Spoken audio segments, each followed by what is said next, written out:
Buenas noches a todos. Mi nombre es Sofía Martínez. Yo también soy residente de la Unidad Académica Clínica Quirúrgica B. En esta oportunidad, junto con los autores que aparecen en pantalla, vamos a presentar este programa de reconstrucción del tránsito en personas privadas de libertad. Para comenzar, creemos que esta imagen simboliza perfectamente lo que es este programa. Vamos a ir descubriendo a lo largo de la presentación las razones. Como introducción, decimos que es un programa. Eso significa que es una serie ordenada de operaciones necesarias para llevar a cabo un proyecto objetivo. En este caso, la reconstrucción del tránsito en personas privadas de libertad. ¿Dónde llevamos a cabo este programa? En el Hospital Español, que es un hospital docente asociado con la Unidad Académica de la Clínica Quirúrgica B. Lo hicimos a modo de una actividad de extensión universitaria. Para ordenar la exposición la vamos a dividir en ciertos capítulos. En primera instancia vamos a hablar de la primera consulta con el paciente, después de la planificación sobre su cirugía e internación, el ingreso, la cirugía, eventuales complicaciones, los aprendizajes respecto a este programa y las conclusiones personales. Comenzando entonces con la primera consulta del paciente, vamos a ver que este programa lo dividimos en una primera etapa que se llevó a cabo en el 2023 y 2024 y una etapa que ya culminó, y una segunda etapa en la que estamos en este momento, que es la etapa de este año, el 2025. Las primeras consultas las realizamos en una primera instancia de forma virtual a través de telemedicina. Y este año incorporamos una alternativa que es la consulta presencial. Eso significa que el equipo quirúrgico se trasladó a la unidad 4, que es el ex CONCAR, donde hicimos la primera consulta de 20 pacientes. Es de destacar que no únicamente se logra esto gracias al equipo quirúrgico, sino también al equipo médico que integra el conjunto que se denomina SAI-PPL, que es un sistema de atención integral a las personas privadas de libertad. En la primera etapa del 2023 y 2024 realizamos un total de 30 primeras consultas y operamos 25 pacientes. La diferencia en el número se debe a que, si bien coordinamos 26 pacientes, uno de ellos se negó a la cirugía previo al traslado al hospital, 3 pacientes se dieron en libertad antes de poderlos coordinar, por lo tanto perdimos contacto con ellos, y un paciente que se intentó coordinar ya había sido reconstruido en otro centro asistencial. En lo que va del 2025 realizamos en aquella instancia presencial 20 primeras consultas y operamos 2 pacientes.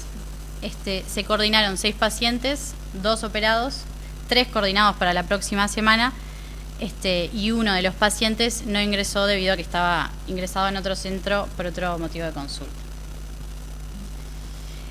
Un capítulo sumamente importante en este programa es la planificación, que podemos dividirla en una planificación más administrativa y una planificación respecto a la táctica quirúrgica o al diagnóstico anatomolesional del paciente, que en realidad es pertinente invertir el orden, ya que primero requerimos de una planificación respecto a la táctica para poder llevar a cabo la parte administrativa.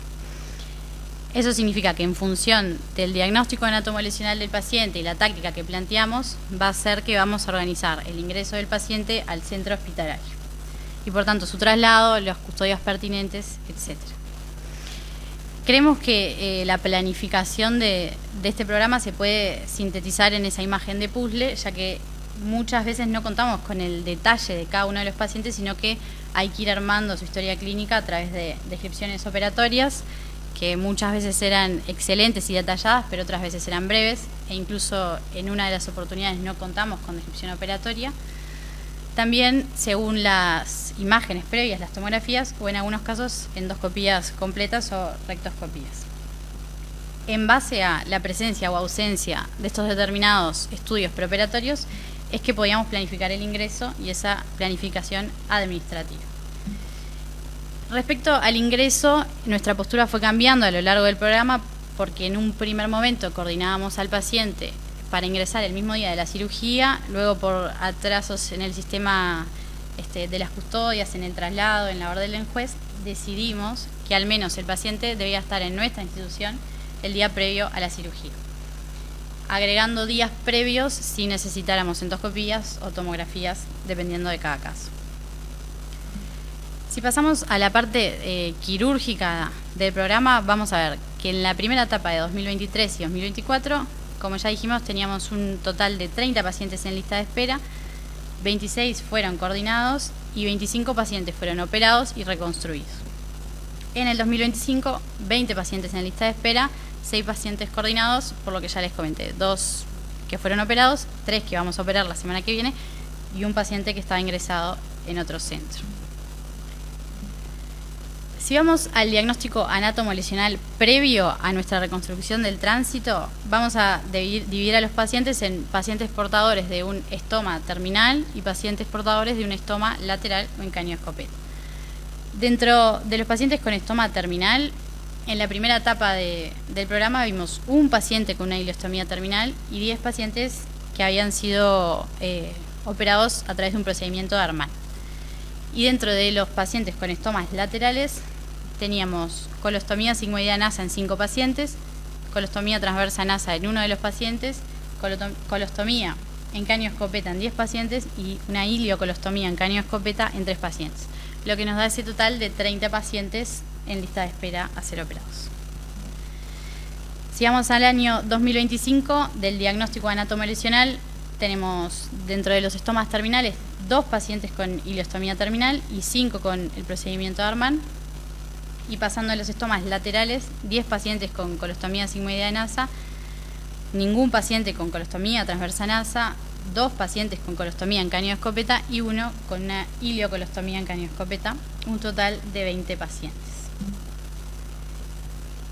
Si vamos a las cirugías que nosotros realizamos en la primera etapa, o sea, la forma en que nosotros reconstruimos el tránsito, vamos a ver que tuvimos 6 reversiones de Arman, o sea, 6 anastomosis terminales colorectales con máquina circular.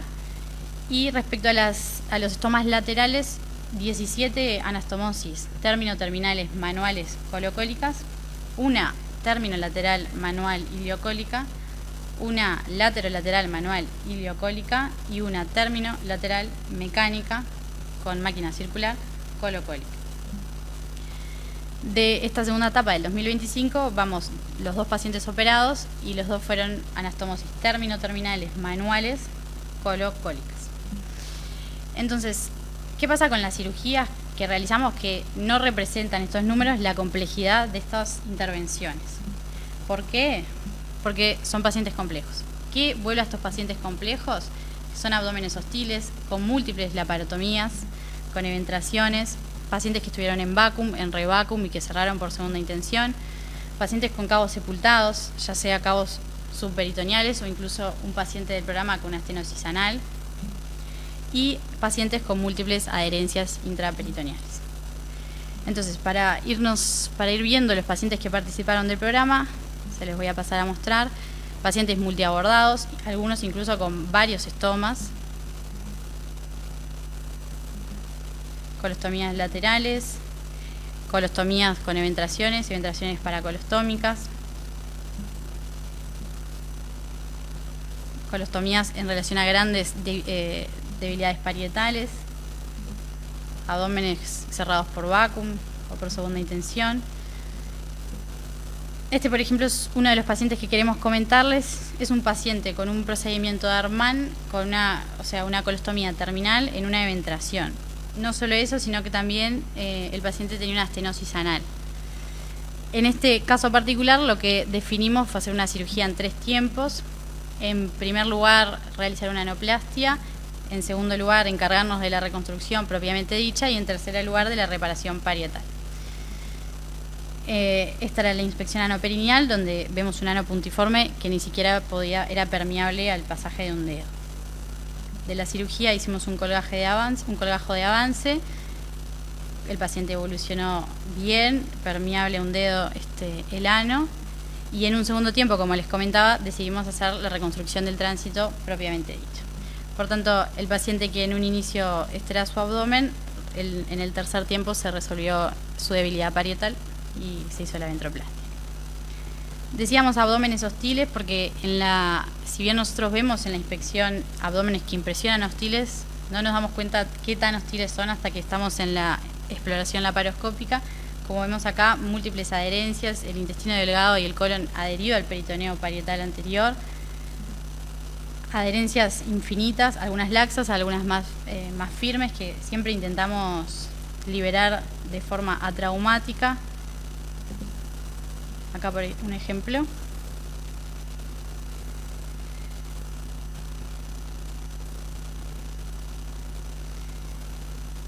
Y no solo la complejidad respecto a las adherencias, sino también a la situación del cabo distal. Este paciente que les estoy mostrando la tomografía es un hombre de 40 años que hace 35 años le habían hecho un procedimiento de Arman por una oclusión intestinal en la niñez, por tanto una colostomía terminal de más de 35 años de evolución. Y vamos a ver en la tomografía un cabo distal sepultado en la pelvis menor, totalmente cubierto por asas delgadas. Con esto queremos destacar el rol fundamental de la tomografía como mapa, como GPS para poder planificar la reconstrucción del tránsito. En la inspección lo que encontramos en este paciente fue, como parecía en la tomografía, múltiples adherencias del intestino delgado, sobre todo en la pelvis menor. Y después de maniobras extremadamente dificultosas y, como vemos en pantalla, logramos encontrar el cabo distal para hacer la anastomosis colorectal con una máquina circular. Es importante en este tiempo separar el cabo distal de las estructuras anatómicas en relación, por ejemplo la vejiga o en este caso también las asas delgadas que caían en la pelvis menor.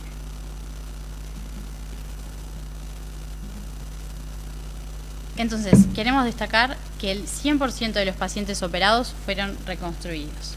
Y nos gustaría dejar algunos aspectos táctico-técnicos que hemos sistematizado a lo largo del programa. Sobre todo en lo que tiene que ver con la técnica de la reversión del Arman. El 100% de las reversiones de Arman los realizamos por un abordaje laparoscópico. Por ejemplo, si es este paciente que vamos a reconstruir, vemos que ya nos impresiona un abdomen hostil, un cierre parietal por segunda intención con vacuum y vemos la colostomía terminal en el flanco izquierdo. La forma que encontramos nosotros de sistematizar y que nos fue favorecedora fue comenzar siempre por desmontar el estoma. Desmontarlo para luego de que el estoma esté suelto, introducirlo en la cavidad abdominal y así realizar una adherenciolisis manual a través de ese sitio previo donde el estoma estaba asegurado.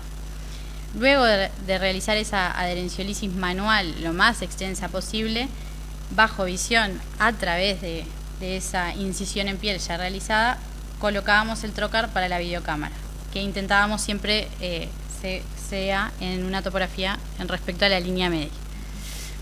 Luego colocábamos en el sitio del estoma una Alexis y un Helport para lograr tener un segundo trocar. Por tanto, ahí ya tenemos un trocar en la línea media para la videocámara y un segundo trocar que puede ser para el ayudante o para el cirujano en el sitio del estoma. Luego sí colocamos el resto de los trócares bajo visión, que esta parte no es sistematizada porque cada paciente y cada abdomen es diferente. Comenzamos con la liberación del cabo proximal, luego la exposición del cabo distal y por último la anastomosis. ¿Cuáles fueron las complicaciones posoperatorias inmediatas? En 2 oportunidades tuvimos falla de sutura, en 2 oportunidades una lesión inadvertida de víscera hueca y en una oportunidad una infección del sitio quirúrgico. Vamos a pasar a hablar pequeños detalles de cada una de las complicaciones. Decir que de las 2 lesiones inadvertidas de víscera hueca, los dos pacientes fueron reintervenidos, uno de ellos por un abordaje laparoscópico y el segundo paciente por el sitio del estoma previo, siempre intentando de cuidar al máximo la pared abdominal. Las 2 fallas de suturas fueron mediatizadas por drenaje, como vamos a ver ahora. Este es uno de los pacientes con una lesión inadvertida de colon. Cuando realizamos la exploración laparoscópica evidenciamos una peritonitis fecaloidea difusa y encontramos en relación a la sutura, pero distal a la misma, una lesión inadvertida de colon. La resolución que se hizo fue abocar esta lesión a modo de un estoma lateral que luego en la evolución fue reconstruido también, fue cerrado también. Esta es uno de los pacientes con falla de sutura, una anastomosis colocólica laterolateral que falló, se generó una colección en íntima relación al sitio previo del estoma y se mediatizó por un drenaje. Este es el otro paciente en el que tuvimos una falla de sutura colorectal. Habíamos dejado un drenaje en la pelvis, por tanto la falla se fistulizó a través del mismo, y además nosotros agregamos un sistema de vacuum y aspiración casero para agilizar la cicatrización parietal. En este paciente es interesante ver la endoscopía, donde a la derecha de la pantalla podemos ver el orificio fistuloso de la fístula, para la redundancia. Complicaciones tardías no tenemos reportadas hasta el momento. De los 27 pacientes operados no tenemos casos de estenosis ni otra complicación. Por tanto, el 100% de los pacientes operados fueron reconstruidos con una mortalidad del 0%. Respecto al alta, en algunos casos el alta fue a un hospital penitenciario en Punta Rieles, y en otros casos el paciente volvió a su centro penitenciario previo. Respecto al seguimiento, no está sistematizado, en algunos casos lo hemos hecho, y en la mayoría de los casos en realidad lo hemos hecho por telemedicina, en otros casos ha sido de forma presencial. Y llegando ya al final de la presentación, queremos destacar algunos aprendizajes. El primero es a la hora de nosotros, como cirujano actuante, cuando vamos a confeccionar un estoma, ya sea de urgencia o de emergencia, pensar siempre en la eventual reconstrucción. Y eso tal vez no sea posible en una primera cirugía de control de daños, pero sí puede hacerse a la hora del cierre del vacuum. Y de hecho destacamos como la mayoría de los estomas en caño de escopeta fueron pacientes que el estoma fue cambiado o se acercaron los cabos en esa segunda cirugía de cierre de vacuum. Y terminando, ahora sí, a modo de conclusiones, la primera es que para lograr este tipo de reconstrucciones con estos pacientes complejos es primordial la coordinación de muchas entidades. Los médicos que forman parte del sistema de atención de las personas privadas de libertad, la custodia policial, las nurses del hospital, enfermería, funcionarios de bloc, endoscopistas, médicos radiólogos, anestesistas y equipo de cirugía. Es un compromiso de todas estas entidades para que esto pueda llevarse a cabo. Decir también que la reconstrucción del tránsito en estos pacientes es un desafío, y no solo en la organización, sino también en la técnica quirúrgica y el manejo posoperatorio, por ejemplo, de sus complicaciones. Decir que la reversión laparoscópica del Armán es factible teniendo en cuenta que es una cirugía demandante. Que la tomografía es fundamental como GPS y como mapa para poder planificar la cirugía de reconstrucción. Y por último, tener en cuenta que son cirugías prolongadas, son demandantes y que tienen morbilidad propia. Muchas gracias. Muchas gracias, doctora Martínez, Sofía. También muy buena presentación, muy ordenada, y un tema que yo no lo había visto, muy interesante, que muestra dos problemáticas bastante importantes, que una administrativa, de cómo organizar pacientes privados de libertad, con los traslados, las consultas. Me imagino que son pacientes difíciles también en el manejo médico. Y el segundo aspecto para nosotros muy interesante, la complejidad de esos abdómenes y esas reconstrucciones. Así que me resultó muy interesante y me gustaría saber si hay comentarios en el Zoom o si no en el Salvas. Empezando vos, Nicolás. Doctor Muniz. Bueno, buenas noches a todos. Primero felicitar a Sofía por la exposición y la presentación y el trabajo como lo presentó, que estuvo realmente muy bueno, muy didáctico y bastante elocuente del programa que han hecho. Una cosa en la parte técnica y después una mención nomás. En cuanto a la parte técnica, cómo existen, y todos sabemos que existen cirujanos que niegan el beneficio del drenaje, por ejemplo, posoperatorio. Y acá vemos dos pacientes que no fueron reintervenidos por la presencia del drenaje. El drenaje muchas veces nos permite hacer un diagnóstico precoz de una complicación que puede pasar desapercibido, e incluso en algunas oportunidades no tener que reintervenirlo y que manejarlo como una fístula. Más en estos enfermos que tienen abdómenes bloqueados, con múltiples cirugías, como presentó muy bien Sofía, en el cual es una posibilidad que se bloquee en una segunda instancia y que realmente contribuya al desarrollo de la fístula. Por último, felicitar realmente a los que fueron los propulsores de este programa, como son el profesor Canesa y el doctor Fernando Bonilla, y el resto del equipo que acompaña, pero ellos dos, realmente cuando contaron un poco cómo iba a ser el programa y realmente qué era lo que iban a hacer, uno los miraba como diciendo, qué ganas de enfrentarte a este problema, ¿no? Qué ganas de meterte realmente con esta situación que es extremadamente compleja.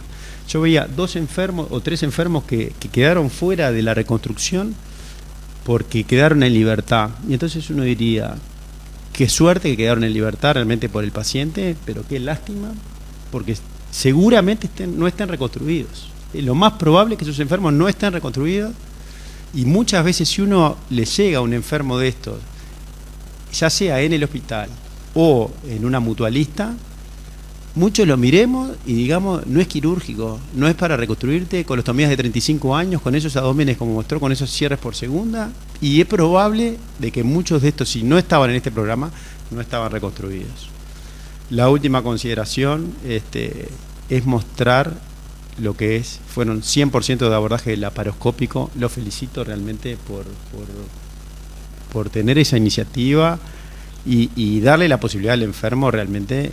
Creo que en ninguno de ellos, en ningún otro lugar que no sea en el Hospital Español, con estos cirujanos de referente, podrían haber tenido estos resultados. Nada más. Sí, agrego que una de las contraindicaciones, que al principio fue absoluta, después relativa, de un abdomen operado para la cirugía laparoscópica, con esto queda demostrado que no hay contraindicación en ningún caso, porque peor que esto no creo que haya, para el abordaje laparoscópico de cualquier procedimiento. Siempre se puede ver, se puede empezar y muchas veces se puede concluir, como está claramente demostrado con esta presentación. ¿Algún comentario más? ¿Tino?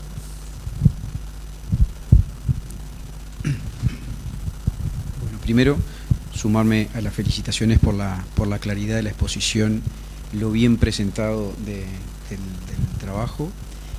Felicitar al equipo que se puso al hombro este trabajo. A mí me tocó participar en la etapa que estuve en el Hospital Maciel, en lo que podría llegar a ser la primera etapa de este programa, que después se cortó por la pandemia, y ahí empezamos a vivir lo difícil de la situación inicial administrativa y de lo que es la organización de este programa.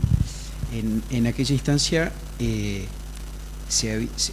era un poco diferente. El paciente ya ingresaba estudiado, se hacía un circuito de evaluación preoperatoria y ya ingresaba el mismo día para intervenirse, lo cual traía aparejado toda una dificultad de que llegara el paciente a la sala de operaciones por todo lo que son las autorizaciones judiciales, el mismo día de la cirugía, los traslados, cuando no hay a veces móviles para poder trasladar el paciente.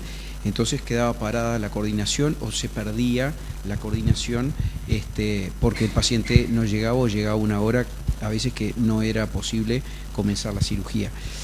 Eso vemos que ahora, con otra posibilidad de ingreso previo, se puede ir subsanando, completando los estudios necesarios, teniendo ingresado al paciente el día previo y asegurándose entonces que esté el día de la cirugía.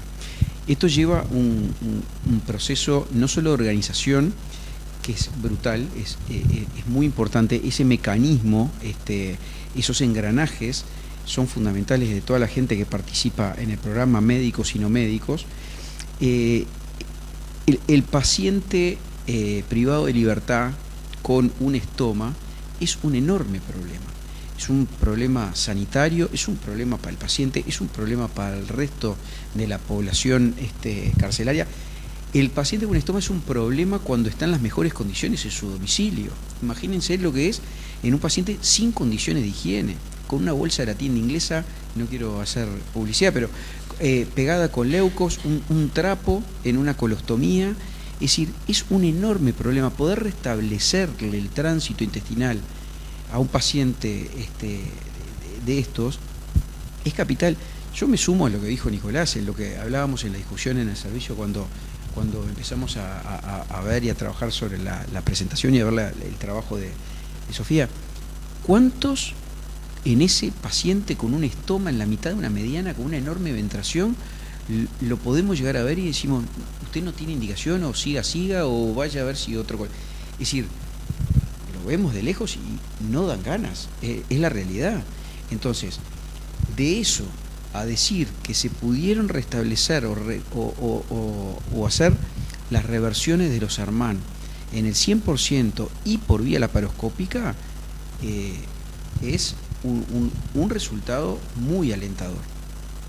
Yo creo que lo otro de los tips de la estrategia, creo que es muy importante, porque cuando nosotros hablamos de los restablecimientos del tránsito intestinal por vía laparoscópica o de las reversiones de Arman por vía laparoscópica, de los pros y los contras de comenzar la cirugía desmontando el estoma, de los cuales yo soy un adepto a esa técnica, es la crítica de que si no podés revertir el Arman tenés que reemplazarle de nuevo el estoma. ¿Y cuál es el problema? Ninguno. Mucho más problema es en esos pacientes con esos abdómenes hostiles hacer un neumoperitoneo a ciegas o semiabierto, y hay una altísima posibilidad de poder hacer una lesión inadvertida en un asa. Entonces, la posibilidad de reintroducir el estoma, colocar una alexis, poner un trocar por ahí, manejar la posibilidad con el dedo de palpar la línea media, visión directa, emplazamiento de los trócares bajo visión directa, nos da una enorme posibilidad de poder acceder a ese abdomen tan hostil. Entonces, hay un montón de factores que favorecen un poco esos pasos tácticos tan bien explicados como los que mencionaron recién.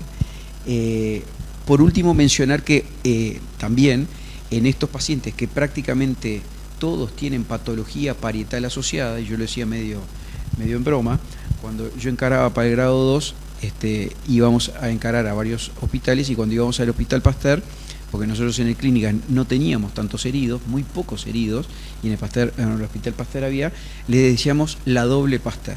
Llegaba el paciente con la enorme ventración y cuando lo íbamos a examinar tenía la bolsita con el estoma.